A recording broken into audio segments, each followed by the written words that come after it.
Hey guys, here's Louie. So the next update for the 68 Firebird, the bird that I like to call the bird that came back from the dead. So on my last video, you guys saw that I did my final body work to the driver's side fender, the driver's side door, and I did put it back on the car.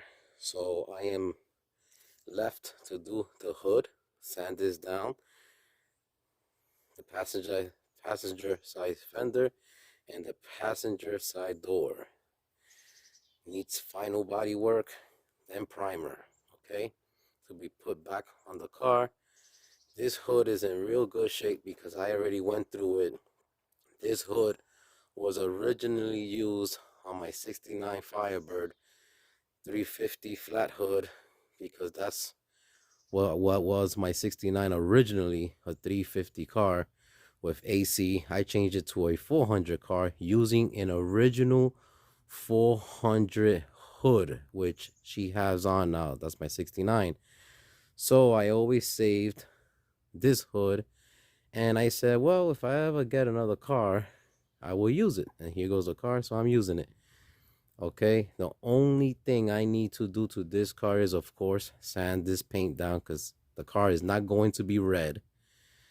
Sand it down, put it in primer, and get it ready for the day when it comes to get the car all in one color. So I do need to repair this tack hood cutout, which is not correct. Okay, it's not correct. I do have a template from an original 400 car that came with a hood tack from Pontiac. So it's original. It's exactly where they put it. Okay. I will make a separate video on that.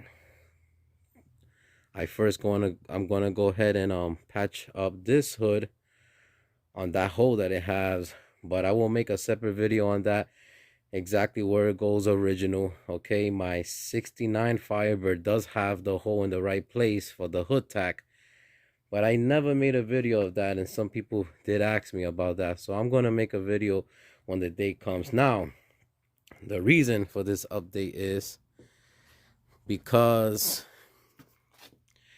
as you guys, I have a newborn baby here at the house, and it's kind of hard to work when you have a newborn baby, and it throws your schedule off a little bit until you start falling into a new schedule. Little by little, I get there, but I have stopped working on the car for a while. That's why I haven't been making videos. So the little time I did have, I come and I'm starting to play with the panel alignment, okay, which is the gaps. And really quick, I'm gonna run through how to massage, how to move around this sheet metal to get your car aligned on a first gen Firebird.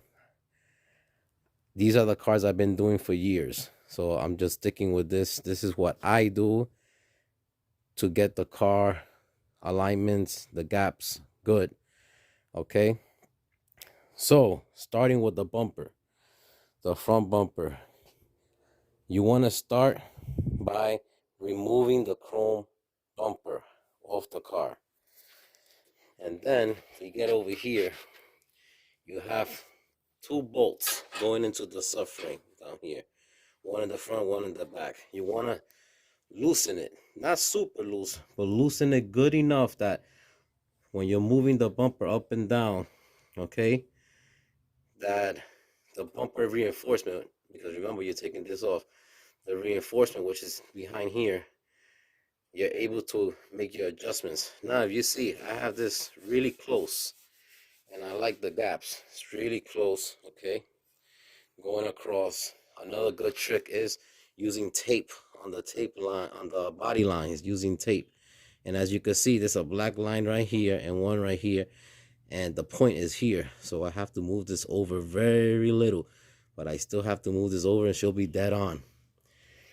Now, this is not one of the most fun parts of restoring these kind of cars. It's not the most fun, but it takes a long time. Don't get frustrated. It's not easy at all. These cars were not perfect originally from factory. It was not perfect, but I tried to get them as close as I can. Okay, you're gonna be moving the cowl, you'll be moving the hood, and I'm very happy with these gaps here. Okay, this is a 316 brake line that I bent, and if I could just put half of it, not in, but on the groove all the way, I'm happy with that. Okay, also here. So let's start real quick. If you guys want a separate video as I'm putting the sheet metal on to go through it, I could do that, but I'm just going real quick because I believe if I just tell you the steps I take by showing you, you guys could do the same. You always want to start with the door first, and good hinges. Okay, either you get your hinges rebuilt or you get brand new ones. If you look at a video that Jonathan did over there at Vinyl Village Garage, he did a great video showing you the aftermarket door hinge, and they not that expensive. Okay, everything's been going up, but I still believe you could get them for around $100, and that's the whole set, all four of them. Okay, and I want to give you a special thanks, Jonathan, for the set that you sent me, and as you can see, they work beautifully. So he's telling the truth, it works awesome. Okay, I'm really happy how this worked out. So the first thing you do for alignment, or I do for alignment, is good hinges. Okay, you bolt them to the door, then you bolt the door with the hinges to the car, and you start making your adjustments. All right, the hinges that go here, that bolts on here, will move the door like this, up and down. Okay, I personally do not like to have the striker on the car. I take off the striker. Okay, then I do my adjustments. Then the ones that are bolted to the door, okay, is gonna be for your door to move like this, towards the car, away from the car. Okay, so this way it's your alignment to get it aligned with the fender. Okay, also with the rockers. So you want to get it aligned with the rockers down there. The reason I'm telling you that you have to start with the door first, because the quarter panel don't move. Remember, the quarter panel is welded to the car. She ain't going nowhere. So I start with the door. Then from the door, I go and I set my fender up again. All the bolts loose. There's a bolt in here. When you open the door, you can see that it bolts onto right here inside the car. All right, there's 2 bolts down here and a whole bunch of bolts holding your inner fender. But for me, and like I said, I'm only showing you guys how I've been doing it for these years. I take out the inner fenders because the inner fenders, they give you there is a lot of play with the inner fenders that you could adjust that. The hard part comes with the fender matching everything in the car and every other sheet metal in the front matching the car for the proper gaps. Okay, the hood, 2 bolts that bolts onto the fender to hold the hood hinges, moves your hood up and down. Okay, the other 2 that are on the hood itself is side to side movement and front and back.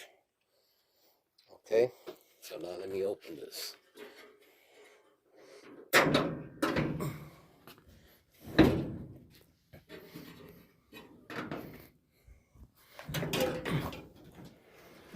Okay, I still have things here pretty loose because I'm just playing with the gaps. I will be removing the fender and the door on the passenger side to fix it later on. See, all these bolts So literally all the bolts for the front end, you want to have them loose. Okay, so this fender doesn't have the inner fender, this fender does, but I have the bolts off on the firewall side, which is a bracket that's coming up. Now it's really important, and I do it myself because it's really important. When you breaking these cars down, when you're taking everything off, because you're gonna be in the process of restoring them, it's important to take a lot of pictures and save the pictures. Believe me, they're gonna save your butt towards the end.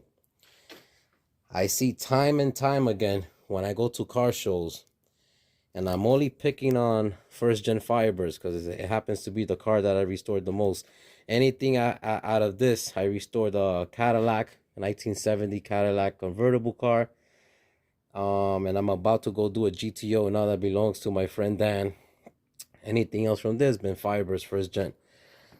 So your subframe at the front, it has 1, 2, and another hole here, so it's 3 holes, 1, 2, 3, and that's for your adjustment on the front end of the sheet metal.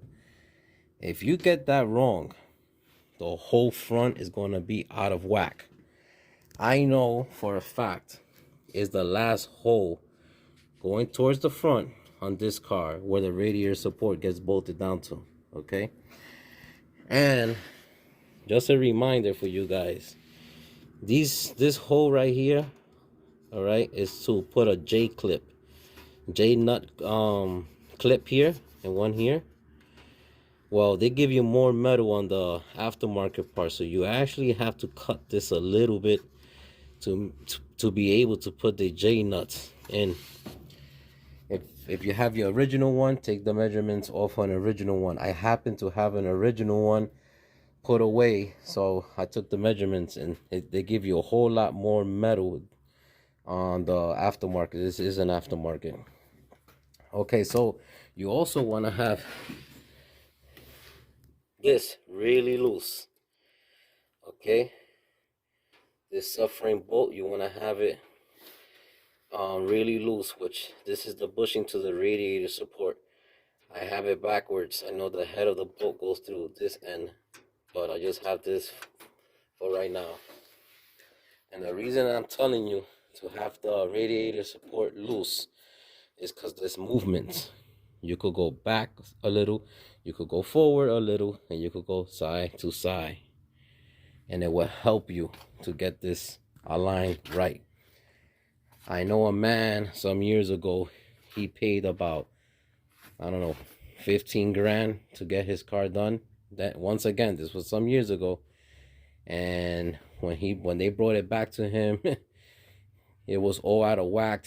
My 67, he was like, who put your car together? The alignments are good.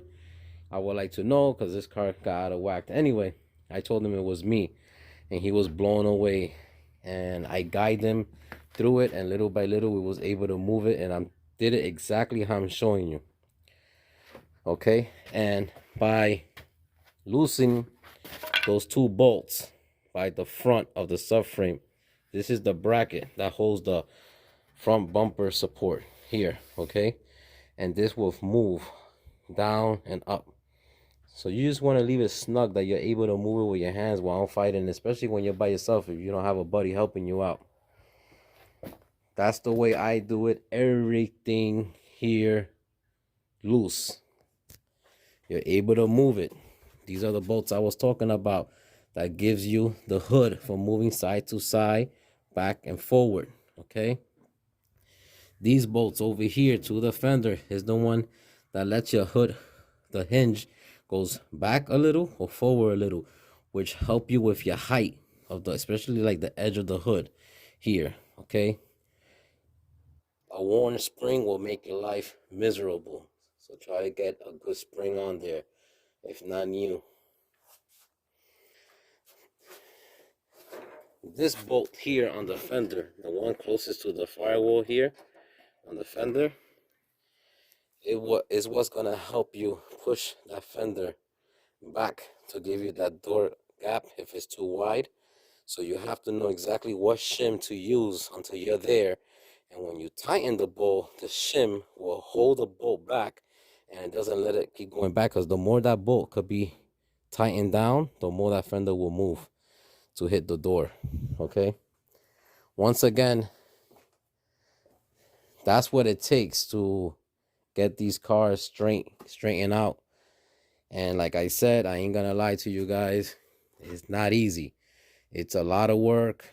I just recently put pictures of this car, me doing this, and I got a lot of thumbs up. I got a lot of questions asked, and nobody really likes to do this because it's a headache. It's a lot of work, and you're not gonna get it perfect the first time. Like I've been telling you guys before, this is my third rodeo on my personal collection of getting these cars done. Okay, and with that said, I wanna give out a shout out to a YouTuber that watched my last video. And guys, please, I mean, it happens to all of us that share the knowledge with you guys, because I have contacted my friends. You know, Jonathan is one of them. Brian Menson over there at Arrowhead Garage, he's also one of them. They both dear friends of mine. And doing videos on cars, you have these keyboard warriors. Some of these guys that never have put a car together, or haven't put a car together to the extreme like I did to this car, which is a whole lot of sheet metal was changed on this car. If you need help or you're not sure of something, the only thing you have to do is put a comment below and ask with respect that you need help or that you don't understand something. But do not be a scumbag and leave some negative comments there, or something that I know you don't know what you're talking about. I only will share the knowledge that I know worked for me, number one, and number two, that it's correct, and you guys are not gonna get burned by doing it. Okay, you ask for help, you're gonna get the help. You start playing around with games and insulting me in any shape, form, or way, I'm gonna block you. Okay, so there was a YouTuber watching this. I don't know if he's a YouTuber, but he watches, a viewer, and he made a comment: how am I doing filler work in the cold weather here in Pennsylvania, which right now, thank God, is beautiful. It's about 45 degrees outside. But that day, I had some snow on the ground, and it was cold. My garage is insulated. I mean, it's really nice and warm.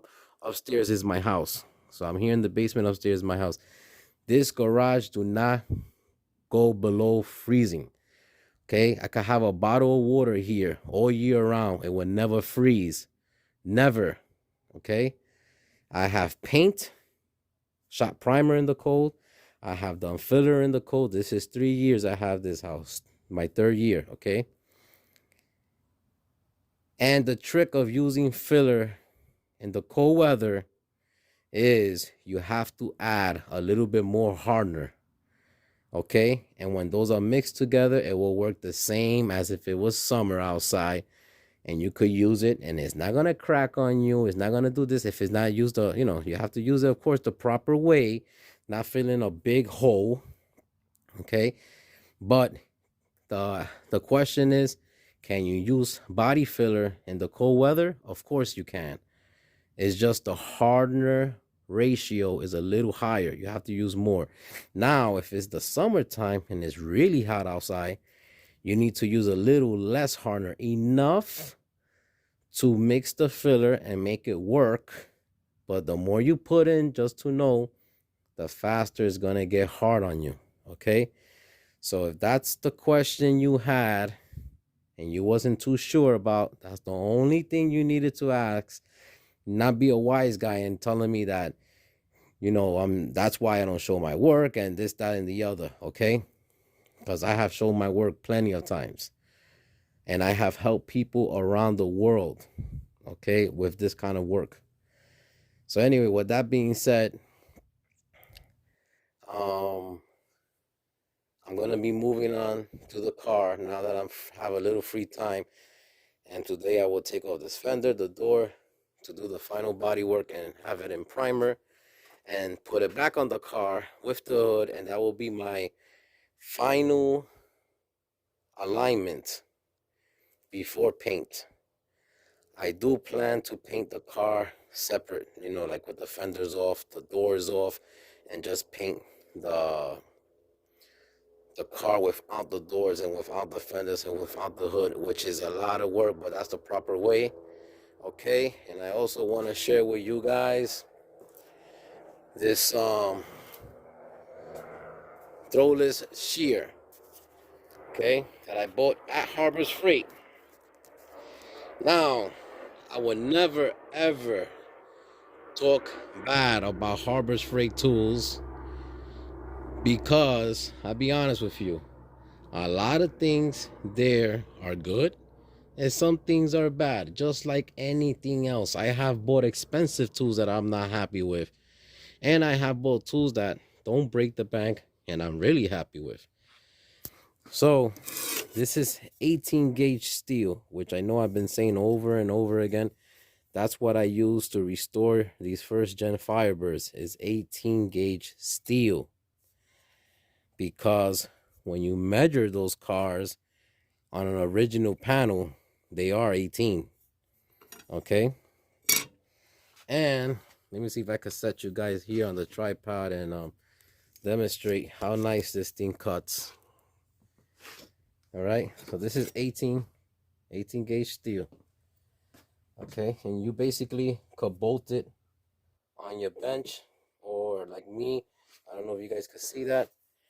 Let me see. I have a C-clamp holding it.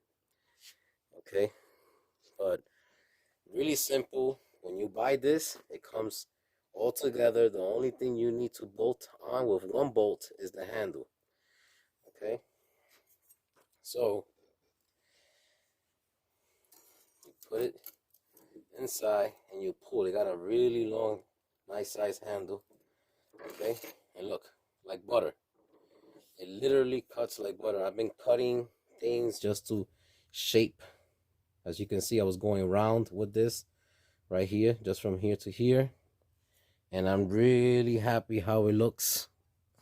Okay, I'm really happy how it looks, and I am gonna cut the round shape to fix the hole that I have for the hood tack on the hood. That will be in a future video, but I just wanted to share with you guys the alignment on the 68 fiber, this tool that I bought that I think will make my life much easier.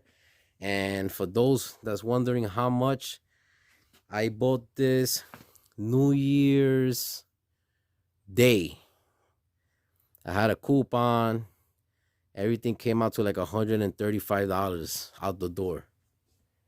All right, so I just wanted to share with you guys. Oh, another thing I bought for the shop, big compressor. I'm gonna be able to paint these cars blindfolded. So that's what I wanted to share. I wanted to make a video. I don't want you guys to think that I'm missing in action, but I'm missing in action because of the baby. But thank you guys for all your nice comments, the ones that leave nice comments, and any questions. I'm here to help you guys. That's why I started this whole YouTube thing, because when I started doing this back so many years ago, there was no YouTube. There was barely Google information out there, barely.